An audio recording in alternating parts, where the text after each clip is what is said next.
Thank you very much for listening to this week's talk on the Sedra that we read this coming Shabbat of Toldot. And it's always going to be something that we can learn from. The exact timing every year is often working out in a different way. So at this point, we are celebrating Rosh Chodesh Kislev, the first days of the new month of Kislev. To Thursday and Friday are respectively the last day of the month of Mar Cheshvan and the first day of the month of Kislev. Both of them are Rosh Chodesh. And when we go into Kislev, the thoughts are directed towards the celebration of Hanukkah on the 25th day of Kislev, a festival that commemorates the victory of the Jewish people over the Hellenist rulers who were in Israel, dominating the region and in Israel at the time. And in Kislev and Hanukkah, we see this concept of a clash of civilizations. We see the values that the Hellenists were trying to impose upon the Jewish people in the land of Israel, and the pushback against that, spearheaded by the Maccabees, to reinstate the values and the practices of the Torah. And it's not coincidental as we read the Sedra of Toldos, and we read about the clash of civilizations that takes place within the room of Rivka, our mother, when she, after many years, 20 years, falls pregnant and is told that she has twins, and already the tensions and the clashes are taking place, as the Medrash famously states that when she would walk past a shul, then she would feel one child trying to push its way out. When she would walk past a place of idol worship, she would feel this other fetus trying to escape and run into the arms of the pagan temple. And so we really are seeing in the words of the Torah the playing out of history, this is prophecy. These are tools, because we see in the challenges that we're reading about in the Torah how we can face the self-same challenges that we actually experience on a regular basis for eternity. This is not the main focus of the talk today. The main focus of the talk is really, perhaps out of all the people that feature in this week's Sedra, perhaps the quietest. And I think because of being the quietest, sometimes when people are quiet, we can overlook them. We can be distracted by the other people who are very much more, say, in the front of the action, and we can the quiet ones can just not get their fair share of attention. So even though the words of the Sedra begin with him, and this is your starter for 10, we still, as the Sedra progresses, we see that other people are really taking over the events, and he remains quite passive. But I think that it's no accident we begin with the pasuk Ve'ele toldos Yitzchak, and these are the offspring of Yitzchak. And this word toldos, translation being always problematic, and especially in the case of a word like toldos, because although it is translated as offspring, and Rashi picks up that this is actually referring to Yaakov and Esav, the children of Yitzchak, who are going to be born, are going to be mentioned in a few verses' time. However, toldos should really be understood in a much broader sense. Toldos can be achievements, developments, effects, all of the actions that occur based on Yitzchak's life.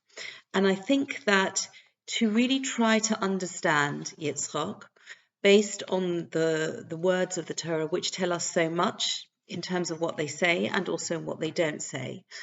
We can build up a picture by looking carefully at Yitzchak as a son, Yitzchak as a husband, and Yitzchak as a father. Yitzchak Avinu, Yitzchak our father, as a son. We refer to Akedas Yitzchak, the binding of Yitzchak, but really, when we read about it in the Torah, the spotlight is shining much more brightly on Abraham, on Yitzchak's father, who has to carry out, as it were. And again, Yitzchak is almost passive. However, this is really not to underestimate the strength of character that Yitzchak displays, albeit in a quiet fashion. And I think just going back a few sedras to the sedra of Vayera, and this is in Bereshith chapter 22, verse 8.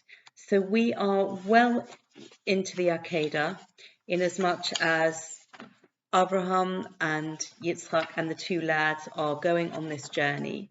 And then the two servants get left behind, and then Yitzchak asks the question, where is the ram that we're going to sacrifice? And then Abraham answers in a very enigmatic fashion, and he says, there we go. Vayomer Avraham, this is verse 8, chapter 22, and Avraham said, Elohim yireh lo haseh la'olah. God will provide for himself the lamb for the burnt offering, Beni, my son. Vayelchu shneihem yachdov, and the two of them went together. So Yitzchak, we know from the Medrash, is 37 years old at the time of the Akedah. He is not a child. He is middle-aged adult or approaching middle age. And he is clearly sensing that something is not quite straightforward, that they are going ostensibly to sacrifice, and yet they have no obvious candidate for a sacrifice in terms of an animal that they're bringing with. And this Vayelchu shnehem yachdov, and the two of them went together, is understood that Yitzchak was fully aware of what was going to play out, what was going to happen, and he was completely united with Abraham in this mission. So although it was a command to Abraham, Yitzchak, being of an age and presumably of a build that he could have resisted, he could have overpowered Abraham potentially very easily, a 37-year-old man against a man of 137, and this does not happen. They go together. They are completely united. And I think that this shows the characteristic of submission to the will of Hashem that is going to become more apparent when we fast forward to the events of our Sedra, when we see Yitzchak as a husband, first of all. And he is married to Rivka, and they have had an extended period of time without children. And Yitzchak is davening, is entreating Hashem on Rivka's behalf. He is not going to try to have a child with a concubine. He very much wants that the children of their union should be from Rivka. Rivka should be the mother. And this love and consideration, which is a sort of a symbol of this tender relationship that they have, again. And I think that this is something that we will see later on in the Sedra, that the extent of, even under very, very difficult circumstances, when everything happens in the way that it happens in terms of the blessing and the deception that was employed, and Yitzchak could have had a very different reaction regarding his wife, certainly, and he didn't.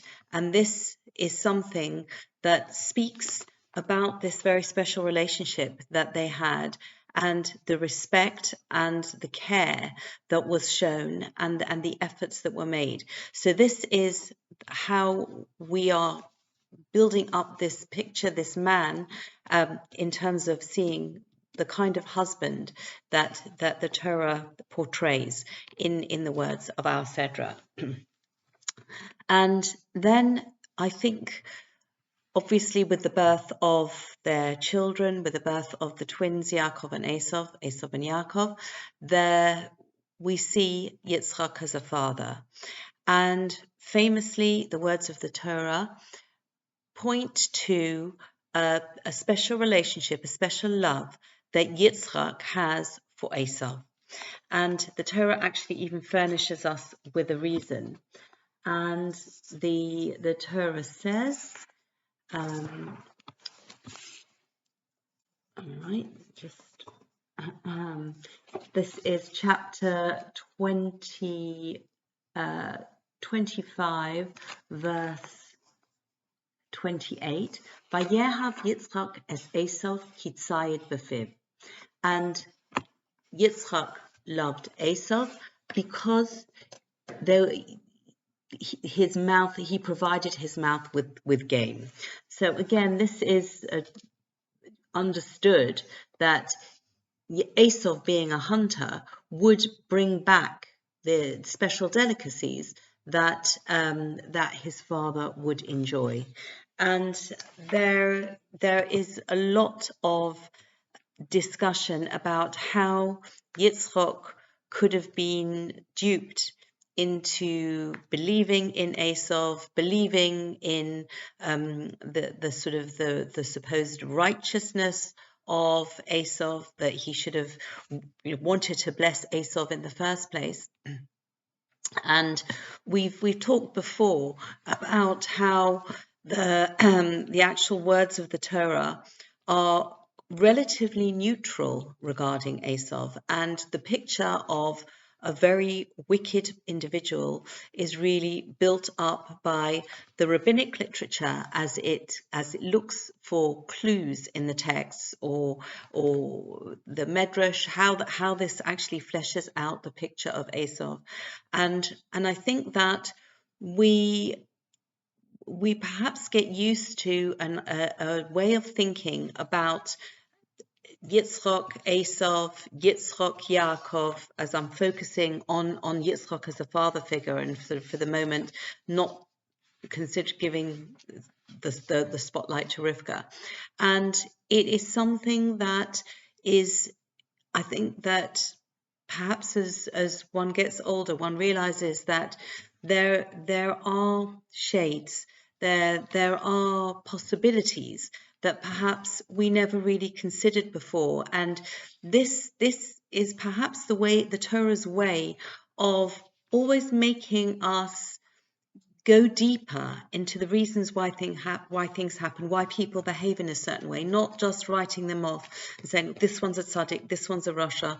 Everybody is faced with different situations, and especially when we see the verses at the beginning of the Sedra, already in the womb, there are character traits, and really, what kind of choice does somebody have if they're created in a certain way? And this is a whole neurological scientific exercise as well, that is something that that the Torah is alerting us to. But the bottom line is that Yitzchak is trying to develop a special relationship with Esav, and through the act of eating the food that Esav brings, and very often people will make a comment that a family that eats together stays together, how important it is to sit around the table and eat meals together, and it's something that perhaps in days gone by, that was more likely to happen, whereas today, with different schedules and perhaps an generation where people will want to have their devices on and eat their food in seclusion, blissful solitude. So this is something that we're losing. But here, the act of eating the food that Esav has brought for him is perhaps a way of building relationship. And again, we could think that that Yitzchak is seeing that Esav is a very different personality to Yaakov. How is he going to work with Esav's personality? How is he going to bring out the best in that potential of Esav? And really, this way of bonding together over the food that Esav hunts, this is really a very sound way to try to build up that relationship, especially with a character, with a child who is not necessarily following the path that Yitzchak and Rivka wanted for him, but how are they still going to keep him on side? And really, ahead of the time as always, above time as always, the Torah is giving us the best parenting techniques in so many ways, sometimes by observing when perhaps parents don't do things correctly in the Torah, but also observing when they are actually performing certain activities that are the best way to try to engender this good relationship. So that is Yitzchak really as the father specifically of Esav. And although the Torah tells us that Rivka loves Yaakov, there is a kind of a balance really, but we don't actually hear from Yitzchak a negative comment or action regarding Yaakov. And in view of the way that the plans unfold to channel the blessing that Yitzchak intends to give to Esav, to reroute that to go to Yaakov. And this is something that is really spelled out. Rivka, this is chapter, that is dealt with in chapter 27. And Rivka overhears a conversation where Yitzchak is telling Esav, go and bring me some lovely food so that I can bless you. And Rivka goes to Yaakov, tells him, you've got to act very quickly. You've got to go and pretend you are Esav, bring your father the food so that you will get the blessings instead. And this, the heart-rending conclusion occurs when Yaakov carries out his mother's instructions with misgivings, and he achieves that result. He gets, even though Yitzchak is suspicious, he gets the blessings, and he then leaves, and Esav comes in, and Yitzchak is confronted with this shocking situation where he realizes that he has given the blessings away to somebody else. And the way the Torah portrays it, chapter 27, verse 33. I'm going to skip, just go straight to that, verse 33. Okay, so yes, when Esav comes in and introduces himself as the real Esav, Yaakov responds, Vayecharad Yitzchak charoda gedola ad ma'od. And Yitzchak trembled, a great trembling. Vayomer mi efahu. Who is then he, Hatzod Sayed, who hunted venison, Vayoveli, and brought it to me, Va'ochal, and I, Va'ochal mikol, and I ate from it all, b'terem tavo, before you came, va'avarchehu, and I blessed him. And then these words, which are so telling, gam baruch yiyeh, he too shall be blessed. And I think that we really need to absorb these words, because Yitzchak realizes that something has been planned and executed, and he has done something that was completely against his will. Yitzchak had his reasons for trying to promote Esau, as it were.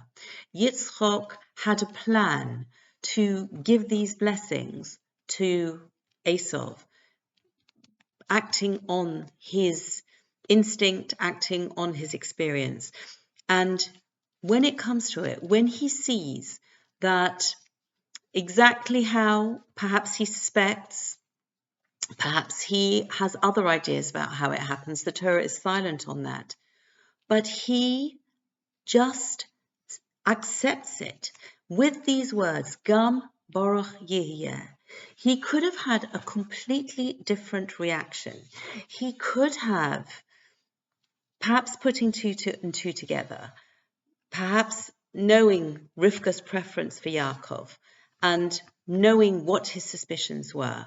He could have been very angry and resentful towards Rivka, towards Yaakov, certainly not coming out with the words, Gam Baruch Yeh, he too shall be blessed. And this is actually picked up on by Rashi. And Rashi says that in order to prevent anybody from saying that the blessings went to Yaakov based on deception, because with these three words, Yitzchak is giving conscious approval to the blessing that he gave to Yaakov in a way that was not what he intended at all. And I think that when we just connect to the beginning of the study of Yitzchak, which was Yitzchak as a son, and Yitzchak and Avraham together on that journey to the Akedah, Vayelchu shnehem yachdav, and Yitzchak allowing himself to be bound potentially as far as he knew he was going to be offered up.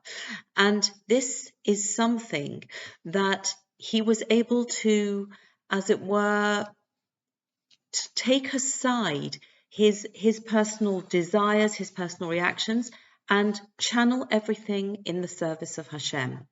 And this is something that is referred to as bittul, which is almost like a nullification of the self, but it doesn't actually remove. And I think that seeing Yitzchak's plans, Yitzchak's activities, albeit in a quiet way, in the Sedra, we see that in order to reach this incredible level, we don't have to be without personality. We don't have to be without plans. We have all of those things.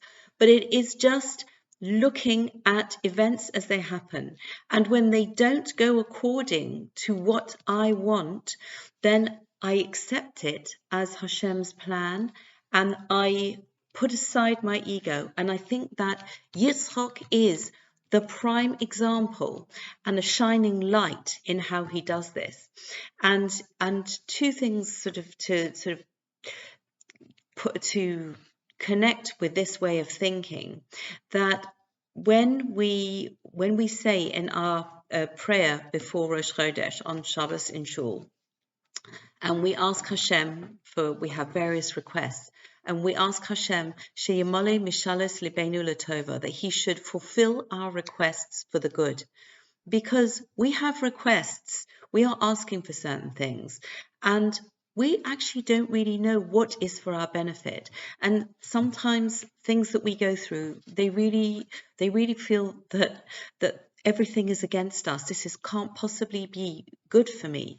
Yet Hashem in his wisdom is telling us this is your tailor-made plan. And to have that courage, that strength of faith to embrace embrace that good from Hashem, which is the ultimate good, even if sometimes that clashes with our ideas of what is good for us. So that is the prayer that we say before Rosh Chodesh. But equally, in the repetition of the Amida, the silent standing prayer, there is when we say the repetition, and then we say the bracha that the Kohanim give. Yivarecha Hashem v'yishmerecha, Yoeh Hashem panov elecha v'chanecha, Yisa Hashem panov elecha v'yasem l'cha shalom. Some people have the custom with each of these three lines of the blessing. They will say, Yivarecha Hashem v'yishmerecha b'zchus Avraham Avinu. May Hashem bless you and guard you in the merit of Avraham our father. Yoeh Hashem panov elecha v'chanecha. And may Hashem shine his face towards you, light up, as it were. And this is Bizchus Yitzchak Avinu. And I think that with this very strong selfless streak, this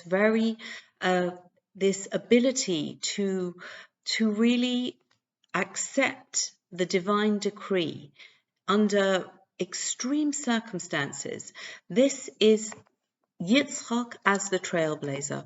We are used to thinking of Avraham Avinu as the trailblazer, but I think in this characteristic, we can see that Yitzchak is the trailblazer to give us the masterclass in how to live our lives in this way. And there is a Mishnah in Pirkei Avos, that's chapter 2, Mishnah 4. And Rabban Gamliel says, and I think that this is really something that can be modelled on Yitzchak. So Rabban Gamliel says, Hu haya omer, he used to say, Aseh ritzono kiritzoncha, make his will like your will. So we have to place our will beneath. We have to take what Hashem is giving us and make that what we want. Kedei sheyaseh ritzoncha kiritzono, in order that he will make your will like his will. And I think that this carries on. Batel ritzoncha mipnei ritzono, nullify your will before his will. Set aside your will before his will. Kedei sheyevatel ritzon acherim mipnei ritzonecha, so that he may set aside the will of others before yours.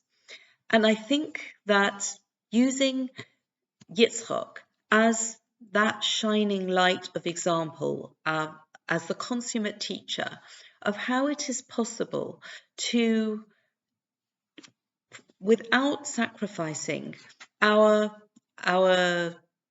concepts and our energies and our potential, but channeling all of them and using all of that energy that Hashem has given us in the service of Hashem. And in so doing, it's not as if we just become like deflated balloons with no personality, with no substance, but actually that gives us the strength and the wisdom, and we do not then have to worry about what other people are thinking, what other people are doing, because we have a confidence and a security that can only come from really making Hashem's will our will. And may everybody have a very, very good Shabbos. Wishing you Shabbat Shalom. Thank you very much for listening.